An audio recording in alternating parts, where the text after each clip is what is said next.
The recording is starting, and here comes the intro.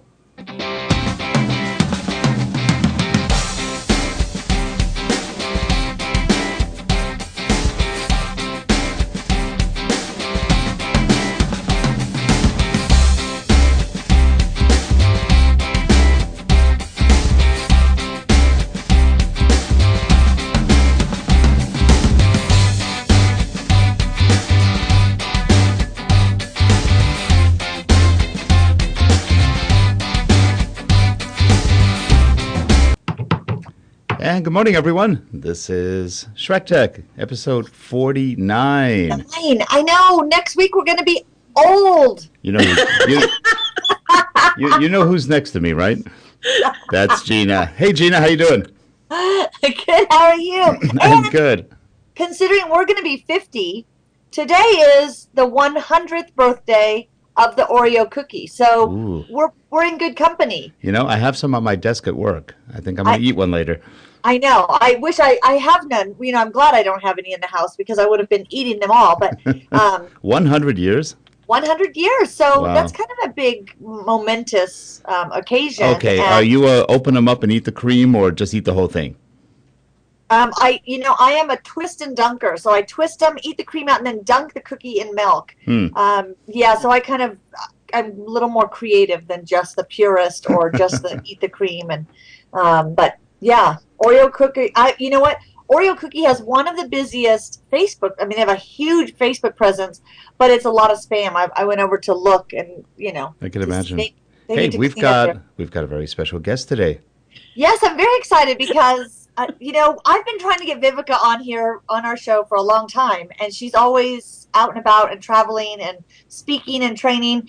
But many people know her on Twitter as the LinkedIn. It's actually at LinkedIn Expert. She also hosts the weekly LinkedIn chat. We'll talk about that, her tweet chat that she hosts with lots of LinkedIn goodness. And, I know she gets pegged kind of as just LinkedIn. She is a social media maven, but a good friend of mine here in Colorado, so another brilliant Coloradan. Welcome, Viveka. Can I just say her name like this one more time? Viveka von Rosen. Viveka von Rosen. Very good. Von Rosen. Yeah, I should have been writing romance novels. Viveka von Rosen rolled across the street to get the Oreo bag. I don't know. Now I think I'm just like speaking a Chinese Russian accent now. Exactly. Of course, I forgot to turn my phone off. That was perfect timing. Sorry, guys. And I was going to blame Gina. Yeah. Oh, Gina, I can't believe your phone is on. That's terrible. Yeah. The calls are already pouring in. The lines are lit up. Yeah, let's take a question. Let's take a question from the audience. But Viveka, you really are. You have been, labeled for a long time as the LinkedIn expert.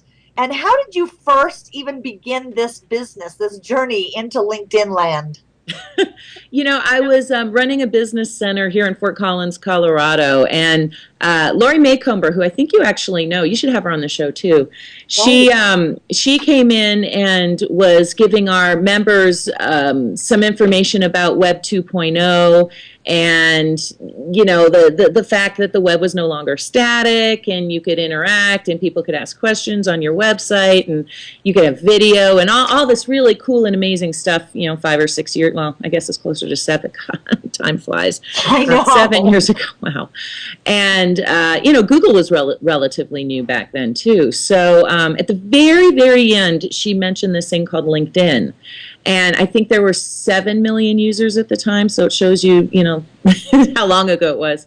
Right. And I thought, well, this is amazing. I had managed to double our business in a year doing face-to-face networking. And so the fact that there was now this network that had 12 million or 7 million people in it, and Lord knows what I could do with a business network that large. So I started training. There was a training company in Denver that I did some training with, and just learned what I could, and then people started asking me to teach LinkedIn to them, and that's kind of how it all got started. Yeah, and then when did you start because you're, again, big Twitter user, when did you start the tweet chats for LinkedIn? I should really get the Has that actual been a couple date. years? I think it was, about a year and a half. I think it was September, October, but Wow. of 2010, if I remember correctly. I think it was like October of 2010. And it was really just to support a webinar I was doing for a marketing company out in Atlanta. And then the first week, we had something like 70 people on the call and a reach of several million. So I thought, well, there might be something to this. So we just kept going. I love when that happens. LinkedIn thing. Yeah. So yeah, you are the LinkedIn, guru out there, and everyone looks to you for questions and advice on how do we use this tool. And I think the one thing is, and we always talk about this, is LinkedIn is more of the business person's networking tool. Yeah. But then some feel that it's not personal enough, and it's just people posting. It has become kind of spammy in a way, especially groups. I guess somebody that maybe has had a profile on LinkedIn for a long time but not really using it. Are there specific things that you tell them to, how do you refresh or get a makeover? Sure. Well, and you're right. I mean, it is absolutely a business networking site. So there's not a lot of frivolity, but there's not the casual friendliness that you get on maybe Twitter or Facebook. Groups are still a good place to go. The onus is on the group moderator to keep their group clean, get rid of those spammers, get rid of those people who are posting, buy my stuff. So it takes a little research, finding a couple groups that are relatively spam-free, maybe finding some private groups you can interact with. But I'm a big fan of both groups and answers. It's still business focused, but just think of it as a networking lunch. You can still have some personal conversation, and you're mostly going to be talking about business. The other one I like, especially for people who are very conversant with Twitter because they get the power of it, is LinkedIn Signal, which searches through LinkedIn, and since most people import their tweets, which don't import all your tweets, don't do it. Yeah, quit doing that, people.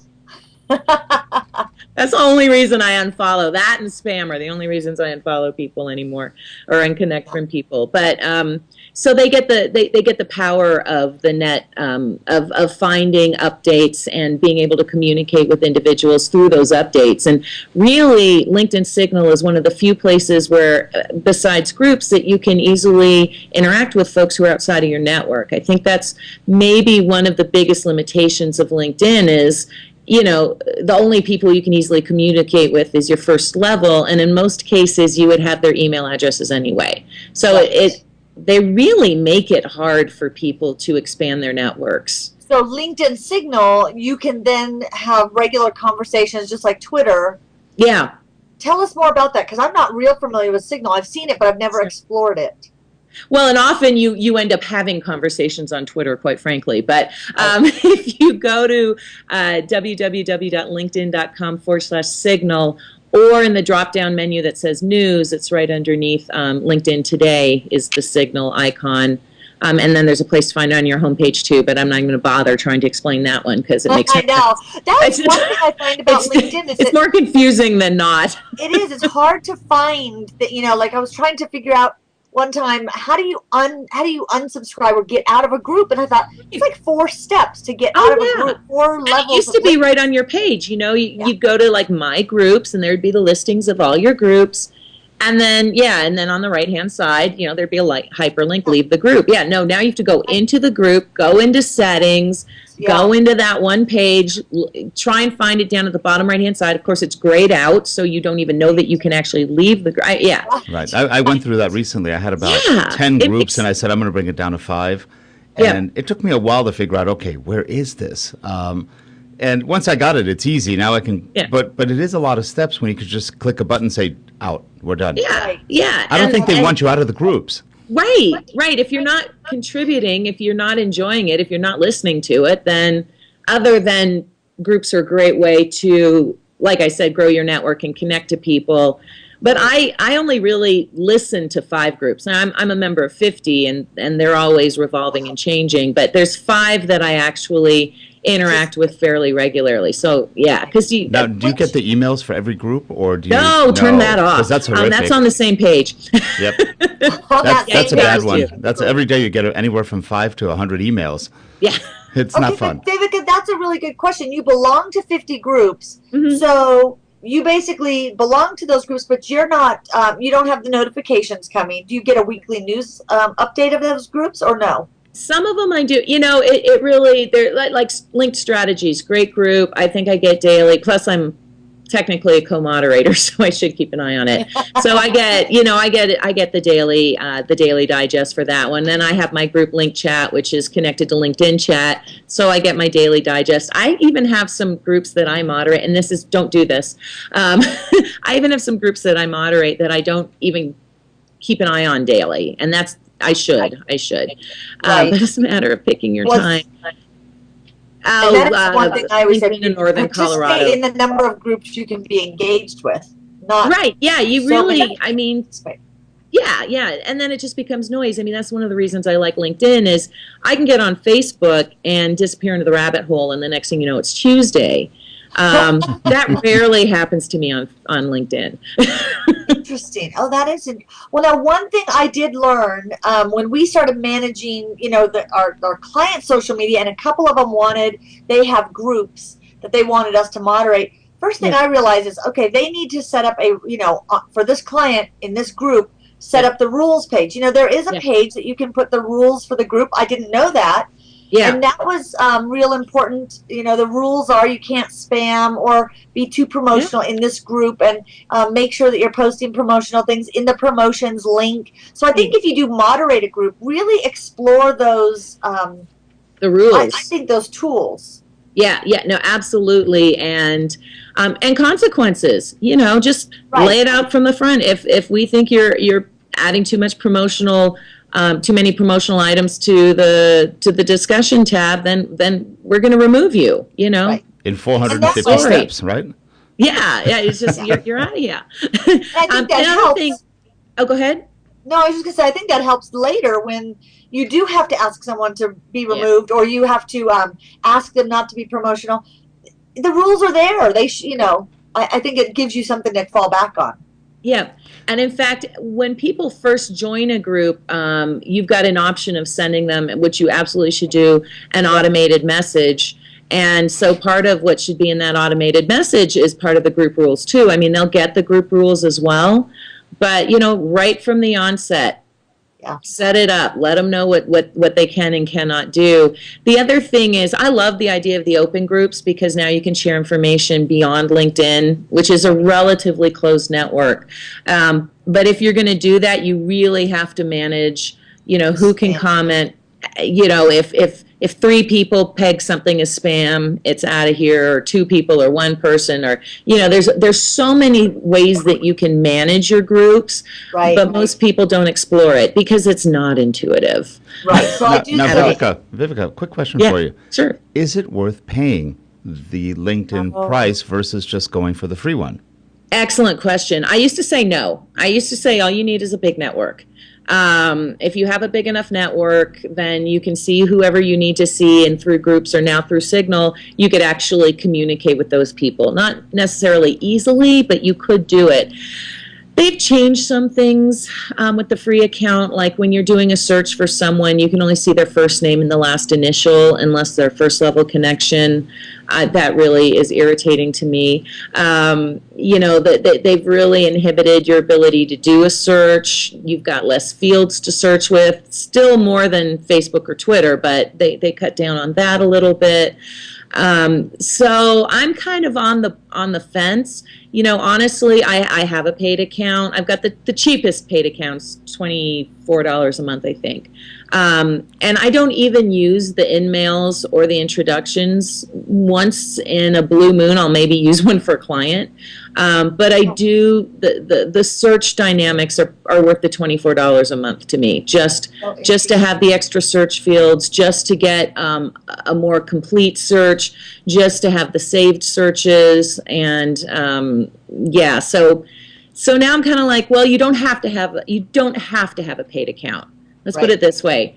To be effective on LinkedIn, you don't have to have a paid account, but I figure I'm worth more than $24 an hour, and if it's taking me an extra hour to find these people or reach out to these people, then I'm wasting money and I should have a paid account. That's and a great way to put that. Yeah, and they just came out with this thing called what is it called? Sales Navigator, which I'm about to look into, which is looks like it's $40 a month, which offers even more of the stuff I don't use. But but you're right. If you are in a sales position and that is your job, high level sales, LinkedIn, you really do want to be a little more serious and diligent and spend your time there, because it's a great tool for identifying the right person, getting those introductions. So I think it really depends on how you intend to use it. I really do. And I'm looking at this. I'm getting a little annoyed because it looks like this Sales Basic, I can't tell if they're going to charge me more or charge me less. It looks like the Sales Basic is what I'm paying well, I'll have to look into this. I'll catch up on you, but yeah. So okay, so one thing is paid membership. If you're really in a sales position where that makes sense, or in a networking position where this really would be helpful. Groups, if you're moderating groups, lots of information to make sure you're checking and moderating those groups to keep it from being over spammy. Yes. And set those rules up and send those automated welcome messages, because I agree, I think those are really helpful for setting the right tone. Then on the other end, if you're just looking at groups to join, how does a person find, what are the things you recommend people look at when they're looking at groups? You type in, I'm looking for a group on women in leadership. Well, there's 5,000 that show up. Right. How do you recommend people sift through that? Well, and you just, the first thing you do is put all the keywords in there, so you can really narrow your search just by women in leadership CEOs or women in leadership entrepreneur, so just even adding one more keyword will refine that search for you. The nice thing is they always have a little bit of a group description, and often you can actually see the group before you join it. So you can see the kind of interaction that's happening and see, okay, this is a group I want to join, or there's just a lot of noise on this group. And of course, it's knowing why you want to join the group. As I mentioned before, some groups I join because they're big. Because at some point I might need to communicate with someone in that group. I don't even know who they are yet, but since they're in a group, and if we share that group, then I can easily send them a message, as opposed to paying for an in-mail or jumping through, various hoops and introductions, etc. Well, that's what people always ask me is, do you look for groups that have large numbers? I said, it really depends on your intent in that group. Exactly. Because large numbers could be lots of noise. Yeah. You have to look at the discussion and... Yeah, absolutely, absolutely. Linked strategies, great. I can't remember how many people we have now, 100,000 or something. Yeah. So huge group and a very active group. And, I think Nathan pays someone to moderate it for him now. So it's, it's a great group to interact on. And then there's things like Linked HR that I've never actually looked at the discussion field, because it's just a bunch of blah, blah, blah, blah. And then, of course, it's why are you looking at the group? If you're a job seeker, groups are great, because if you can get into an alumni group or a company group and start interacting with some insiders, that gives you a real edge too. So yeah, it depends entirely on why you want to join the group, but using more keywords in your search for a group, and then taking the time to kind of look through it, seeing what groups your friends are members of. If you just go to your friends your friends LinkedIn profile. I've been teaching Facebook all week. I'm surprised the first time I said. And look at now Jeff had a question about that paid membership, which is really interesting. Can you pay for, is it, you can cancel it anytime and then restart it? Yes, yeah. So I actually did that for a while. I got mad at LinkedIn and I wasn't going to give them my money. So I went to the basic account. It anyway. Huh? No, I said, but they took it anyway. Yeah. Yeah, so, I was going to show them out of their, what, a 45, 50 million users now. Yeah, they didn't get my $24 that month. Of course, then I realized, the search works much better with $24 a month. So, but yes, quick answer. Yeah, you can go back to really go to town and use it and then cancel your membership. So that is maybe one way. To Jeff's point, you might try it. See if you actually got value from it after a few months, and then, kind of go back and forth that way. And in fact, they often do a free month trial. So, like, I'm going to try this Sales Navigator thing. I'll probably get it anyway. It's $15 more per month than I'm paying now. But, first month's free. Try it. If you don't like it, then just go back to the basic membership. It won't delete your membership. If you upgrade, downgrade, they don't delete your membership. Right. Now, throughout the years, LinkedIn has changed something. And remember in the old days, you had to recommend somebody or you had to find a way to meet. That seems to be gone now. At least I don't see it anymore. Well, it's interesting. The introduction tab. If your first level connection, it's not there. But if there's a second level connection, I think they changed the default to where before the default used to be, yes, I will accept introductions. In fact, I should check that on my fake account right now. And now I think the default might be different. I'm going to check. Well, and that is interesting because they used to also have a thing. If you said, "How do you know this person?" and you said "friend," you used to have to know their email address. Right. Well, that's interesting. So with that, what happens is when you first start on your, you've done no wrong when you first start on LinkedIn. So when you first start on LinkedIn, you can connect to anyone as a friend, and you don't need to know their email address. It used to be, I think, 3 people reporting you as being as spam or I don't know this person, IDKs, and you would now start to have to use the email address. And then if you got it more than 5 times, you had to have an email address no matter how you tried to connect to people. Oh, wow. So that is still available, that you can connect to people as a friend without knowing their email address until someone turns you in. Okay. So innocent until proven guilty. Well, I love the emails I get from LinkedIn that say things like, "Hey, Rick, it's been a long time. Why don't we get together again?" I go, "Who are you?" Yeah, exactly. Yeah. And I keep thinking, no, it's not my memory. I really don't know who this person is. I really is. don't know who that person is. Yeah, there's a lot of spammers out there. Yeah. Yeah. There's a lot of spammers. Is it 3 strikes and you're out, or what is the rule? Well, I think it's one strike and you're out now.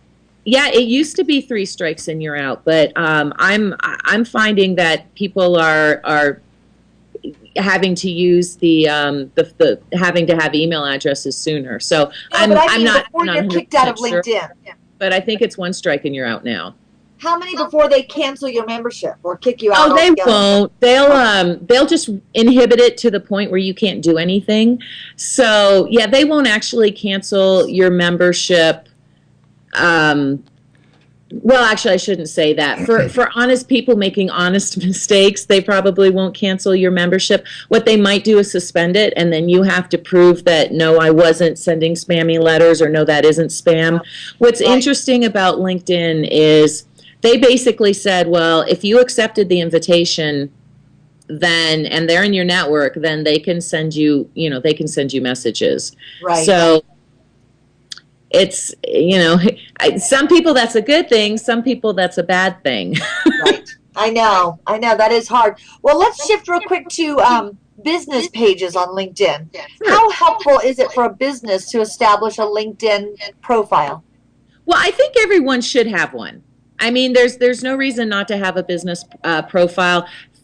At the very least, you get, linkedin.com/company/your business name, which is by default what happens.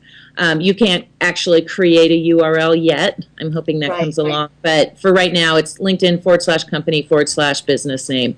So at the very least, no one else can take your business name if you go and secure it. Exactly. Yeah. So that's the first reason, is just grab that name, do some branding.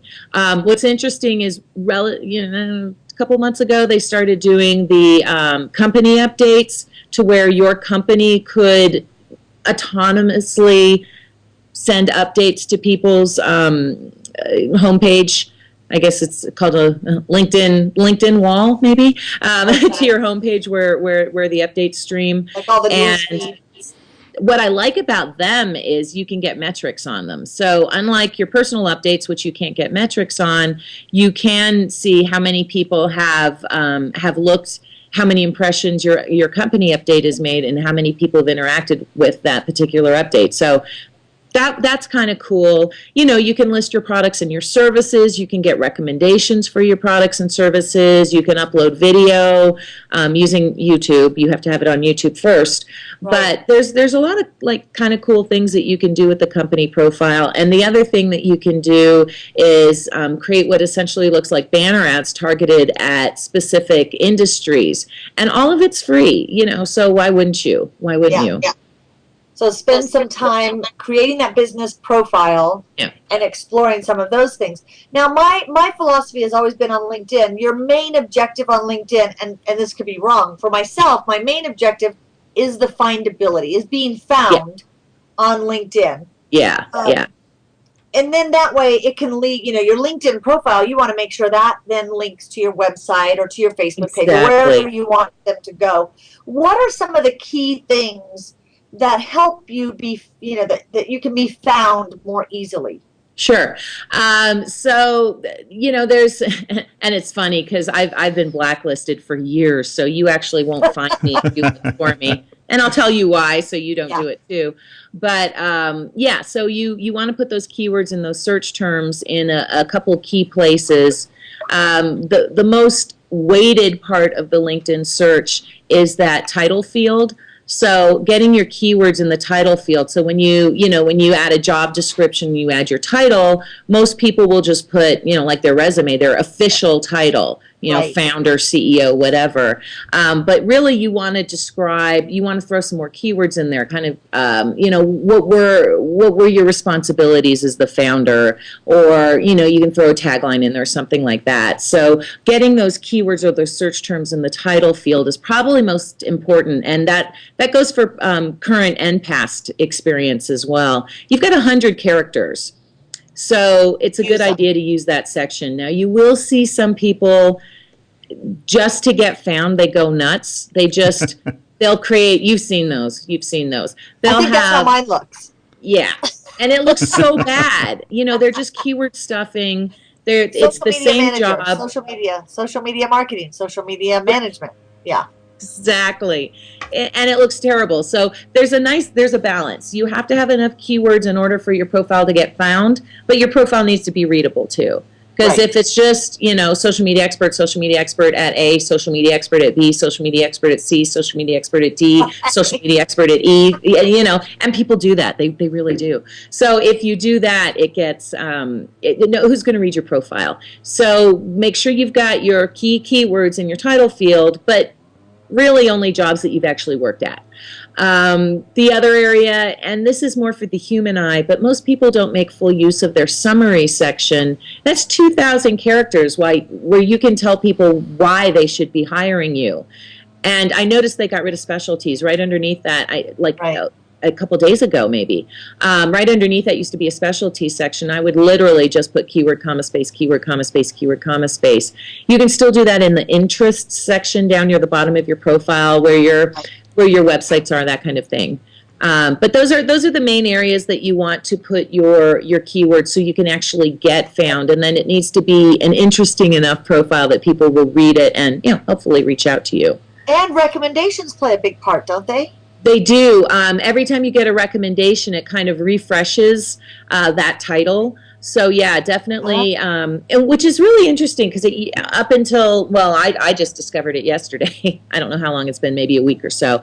But it used to be you had to have 3 recommendations in order to have a complete profile. They've gotten rid of that. Yeah, they have. I was going to say, I noticed that on somebody else's we were setting up, and it said 100% complete. And I thought, wait a minute, yeah, I guess so you can still get them, and you should still get them. But that was really interesting. Which I think is kind of funny, the whole thing of your profile is only 33%. It's like the pressure that puts on you. You're going, oh my gosh, I'm such a loser. I need to get my profile 100%. Exactly. And you should get recommendations. Of course, I think what was happening, LinkedIn's interesting. They have, when you ask for recommendations, you can ask up to 200 people at a time for a recommendation. Don't do that. LinkedIn takes away tools that are really useful, and then it gives you tools that are completely spammy. So, that's probably one of my biggest pet peeves. You were mentioning earlier, you get a, hey, how's it been letter from someone you have no idea who it is. My biggest pet peeve is getting a recommendation request from someone who I don't know. It's our first, I've never talked to you before. I have no idea who you are. And the first thing you do is say, write me a recommendation. Are you kidding me? I hate that. And when I get somebody that, I've had people write me recommendations that I've never worked with, but they say, Gina is an exemplary. They use like all these, it's like, I don't even know, you don't know my work. So I don't even accept that recommendation. And I know what they're doing. They're trying to bait me so that I'll write work for them. And I'm going, we don't know each other. Only ask for recommendations from people you really have worked with. I get that a lot from other speakers who want me to recommend them as speakers. It's like, I've never heard you speak. How do I know how you are as a speaker? I know that you were a professional speaker because you paid dues. I could say, wow, he was great at paying his dues. But I just find that really irritating to people. Oh, so irritating. Yeah. Even recommendations from people but you have no idea what they're... Right. What do you say? It's like, you're asking me to make something up about how great your work is, and I've never seen you work. Yeah, exactly. This person was great at attending Saturday meetings. Yeah. You bring a mean potluck to the Christmas NSA event. Yeah, that you know the people I'm talking about. You could always write a letter that says something similar to, ever since I got Alzheimer's, I used to know everybody. I don't know who you are, but I'm recommending you for whatever I can't remember. Yeah, exactly. Well, and Viveka, you and I are similar in the fact that we are open networkers. I will connect with people on LinkedIn that I don't know because you never know. There might be somebody that I am connected with that you want. Somehow there's a connection between what you do, but don't ask me to recommend you. But again, I am an open networker, and I know, Rick, you're the antithesis of me. I talk to almost everybody. I'm just not social. Okay. Does that make any sense? Proof of ID and their birth certificate and stuff to know that they really do each other. We see your social security number. Well, my husband will not connect with people, even if he worked with them, because he feels that a lot, and I shouldn't say that, he will connect with people that he has worked with, but a lot of people have worked at his company, a lot, everywhere we go. And he feels that a lot of people want to connect with him for that recommendation. And he doesn't want to be put in a weird position of, I wouldn't recommend you. Right, exactly. So that's interesting. Okay, some questions in the chat room. Can you sign up for LinkedIn? If you're just now signing up, is there a way to sign up and have privacy settings? Kind of. So when you sign up and underneath your name, it says settings. Right. And underneath settings, underneath the profile section, you can turn on and off your activity broadcasts. So anytime you make a change to your static LinkedIn profile, that's your activity broadcast. Anytime you basically those pieces of information that you put in LinkedIn that are static, that don't change, that's your activity broadcast. You can turn that off. So people don't have to know. Helpful. I did not know that, and I hate when I see those things. Gina Schreck has changed her profile picture. Who cares? Who cares? Here's what I'm thinking. If I don't care when you do it, then why would you care if I did it? So I turn that off. You can select. You can really narrow down who can see your activity feed, and your activity feed is a feed. So it's any actual interaction you have, either updates or group discussions or answers or and anything that show up in Signal, so that you can narrow down to your connections. Or only you. So if you don't want, I don't know exactly why you would post things on. I know. It's like if you didn't want it going out, don't put it on there. Right, but you could if that was an issue. You can select who can see your connections. So if you're uncomfortable with anyone seeing your connections, especially if that also happens to be your client list, then you can certainly hide that as well. My thinking is the bigger your network, the more open you can be, because good luck finding my clients, out of 22,000 connections. Right. Good luck. If you find them, go for it. Go for it. You can hide your photo and your visibility. One of the things you can't do, and let me just cover one more thing. You are going to want it, same page, you just go into settings, profile, edit, profile on the left, not at the top. And you go into edit public profile. Your public profile is what anyone who's got access to the internet can see. Right. Okay, so you really want to probably refine that profile. It's not going to hide anything within your LinkedIn network itself, but if you don't want the entire world knowing where you went to school or what you did for a living 10 years ago, because then they can steal your identity, then you can definitely turn off the public profile view entirely, which restricts what you can do on LinkedIn, right. or just turn off those fields that make you uncomfortable. Now, have you noticed the ones that actually have a public profile? And you look at it every so often only because they're publishing, tweeting something, whatever, and it changes about every 6 months. And you just go, now this is classic. Now, first you worked here, here, here. Now you work here, there, and there. Yeah. And there's a lot of that. And people just don't kind of equate the fact that some people pay attention. Right. It's interesting. Yeah, exactly. Because, they think of it like Twitter or Facebook, which is sometimes less business focused and everything happens so quickly, but LinkedIn is much more like a resume. It's much more static. So when you do make those changes all the time, and I'm a little bit guilty of that, because if I'm going to do some contract work, or I have some I have some clients that I do contract work for, they're not necessarily employers, but I do regular work with them. So I put my position with them in there, but it might look like I'm a total flake. You've had 18 jobs in the past 6 months. Excellent.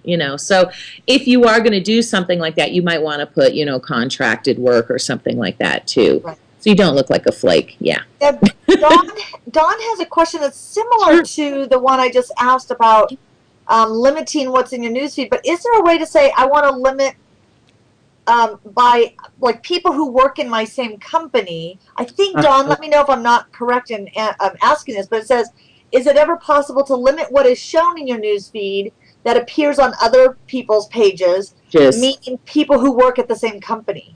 Yeah, no, they really need to do something like that. I mean, that's what I like that Facebook did with lists, so that you could update to a specific group of people and not other people. Right. LinkedIn needs to do that. LinkedIn also needs, you should also be able to do what you do on Twitter, where you block your account from certain people.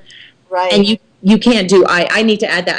I literally wrote last night and posted this morning my LinkedIn wish list. I need to add those two things, because I mean, how many job seekers are out there who are still working? Right. And they don't want their boss to see that they're looking for a job. Right. And there's no way to hide that, other than not putting anywhere in your profile that you're available to be hired, Right. Yeah, that's true. And I have to give a shout out to Sean, who's in the chat room. Hey, Sean, who asked about mobile apps, LinkedIn mobile apps. Do you have any favorites? Well, there really aren't many options. There's the LinkedIn mobile app. I use an iPhone, so I use the LinkedIn mobile app for my iPhone. I like the new LinkedIn mobile app. Now, beyond that, there's Card Munch. LinkedIn I love that. I was just playing with that last month. Yeah, they bought it like a year ago, but it was really buggy. But now it seems to be working, and it works for both Android and iPhones. But LinkedIn purchased Card Munch? Yeah. It's called Card Munch. And it's really cool. You take a picture of, like, you go to a networking event, a face-to-face, you get a business card, you take a picture of the business card. It takes about 24 hours, so it's not immediate, but it uploads their information, and then it puts them, and then you're allowed right from that application to invite them to connect, to send them a message, to take a quick snapshot look at their profile. So it's pretty cool. It was really, I mean, I did that. I took a couple business cards, snapped the picture on my iPad, and then what's interesting is the whole 24-hour turnaround. So it actually is sending it off to be transcribed. Now, I think it's still automated. I really do. I can't imagine that there's a LinkedIn laboratory with a bunch of little LinkedIn monkeys typing in the contact info, because it's free. I mean, so my guess is it's automated. There's some kind of automated, but still cool. It's really cool. Then it sends it back to you, and then in your Card Munch app, you've got the picture of their card, and it pulls any LinkedIn information. from their LinkedIn profile if they had not any information, but the basic public information. So yeah, I thought that was a really cool app. And I did, Android has a LinkedIn app. I've used it a little bit. It's kind of like Facebook. There's still no good Facebook mobile app that I have found for doing everything you want to do except just reading your updates.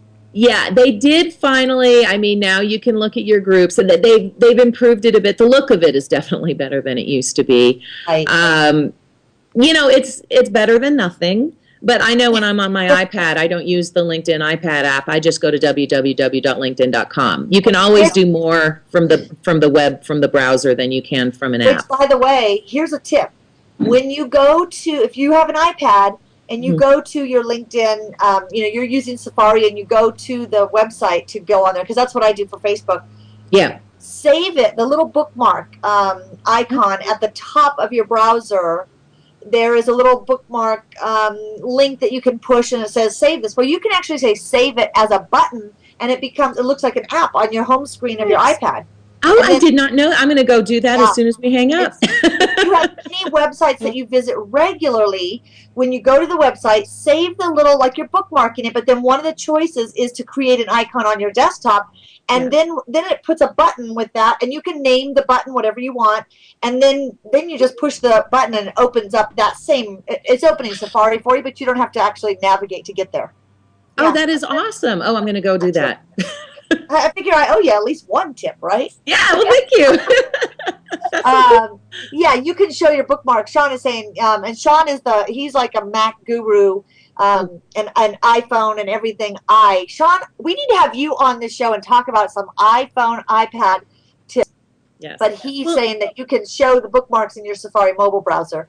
So yeah, making it easy to get to, because there really still are no good mobile apps for any of these social sites. No, there really aren't. I mean, they're better than nothing. Yeah, like I was teaching the Facebook class, and, because so many people are mobile, if you're really relying on Facebook ads and most of your audience is just on Facebook mobile, guess what? The ads don't show up, Right. And you can't share content. You can like it or comment on it on your app, but you can't share it. So there's so many restrictions, like you said, to the mobile apps. Do you know, I know on Facebook, the majority of Facebook users use mobile apps. I mean, they're looking at their Facebook on mobile devices, which kind of is interesting. I'm more on my computer, I think, than most Me too. Average users. Do you know any, I don't mean specific statistics, but are most LinkedIn users on their computer versus mobile? Yeah, I think they're on their computer. And the reason I respond to it so quickly is, unlike Facebook and Twitter, which are often blocked at companies, LinkedIn is usually not blocked. So the first thing is you've got more computer time. And so many people still don't consider it a social networking site. So it's still just a business tool. And it's a computer-based business tool. I imagine most people who use the LinkedIn app are doing it. They're traveling. They're sitting at, well, hopefully not at red light, but they're waiting for their plane. They're waiting for a lunch meeting or something, and they're just doing a quick checkup on what's going on. But yeah, my guess is most people using LinkedIn are on their profiles. And the other thing is, there's just, as you mentioned, there's so much you can't do. Yeah. There's so much, it's hard to edit your profile on the app. You can't change your settings on the app other than your app settings. So you have to be on the LinkedIn desktop, in order to do anything really. Well, I know we have like 2 minutes left. Really, we're in the negative time, but that's all right. What would be your like 2 or 3 things that any of us should be doing on LinkedIn, things that we should maybe go today and change on our profile or check, or just to be using it more effectively? Well, one of the things that I would recommend is, because they changed it again not too long ago. Go into your settings section, under account, go to customize the updates you see on your homepage. That will really control some of the noise on your homepage. The other thing, as we mentioned before, absolutely those key keywords, those top search terms, make sure you've got them in your experience sections. And then we didn't even talk about apps today. But do go under more and look at the apps. And if you've got a blog, upload your blog. If you've got video, upload your video, although that hasn't been working on my profile for weeks. You get 12? Is it 12 apps that you can have or something like that? 8. 8 apps. Oh, it's ridiculous. And that includes the LinkedIn apps that you know, like the Amazon reading list and things like that are kind of inherent anyway. It's very limited. That was on my wish list too. Like, if you're going to only give me 20 apps, then let me at least play with 18 of them. So, like, it's, you know, here, do you want it? Do you want it? Do you want it? Right. Well, Viveka von Rosen, we are at the end of our meeting. We can leave the room. Hey, we're going to have you back on. In the back room. Viveka, you are always a treat, a gem filled with knowledge and wisdom. And we can check out your website. Tell us how to find you. www.linkedintobusiness.com and join our LinkedIn chat. It's actually every Tuesday night. It's 5 Pacific, 8 Eastern. I'm sorry, I don't know what time. 2 o'clock in the morning, I don't know, overseas. It's a terrible time for people overseas. I'm looking for an overseas moderator to do a LinkedIn chat, actually. Oh, wow. I won't be there tonight because I'm actually speaking in an event, but it's any questions you have on LinkedIn, there are so many experts on that chat. It's awesome. Tuesday nights in the U.S. Okay, and we have some people from other countries listening, so you know she's looking for a moderator on the other side. I am. LinkedIn chat. Jeff, are you volunteering? Jeff would be a great moderator. Awesome. All he has to do is get on LinkedIn, create a profile, Jeff, quick. Yep. Poor Jeff. Every show he ends up going back and he's on another social site. He's on Pinterest. I love it. Oh God, I have a Pinterest account. I haven't even gone there yet. Oh, I love Pinterest. I knew you would. I am avoiding it. Horrifying. Well, thank you so much. You know, we almost went a whole show without the word Pinterest. You blew it. Last week I tried. That's funny. You know, I was just about ready to shut the show down and I hear Pinterest. There is not a Pinterest app for LinkedIn. I'm just saying, there is not a Pinterest app for LinkedIn yet. No, that would be sacrilegious. Hey, Viveka, really appreciate it today. That was fun. Gina, as always. Till next week. Next week's 50th show. It's a big one. The big 5-0. Lawson from Social Media Tulsa next week on the show. And she is also an event planner and talks about social media and events. And so that should be really fun. Should be great. Anyway, and everybody in the chat room, thanks for being here. And we hope to see you next week on SchreckTeck. Have a good one, everybody.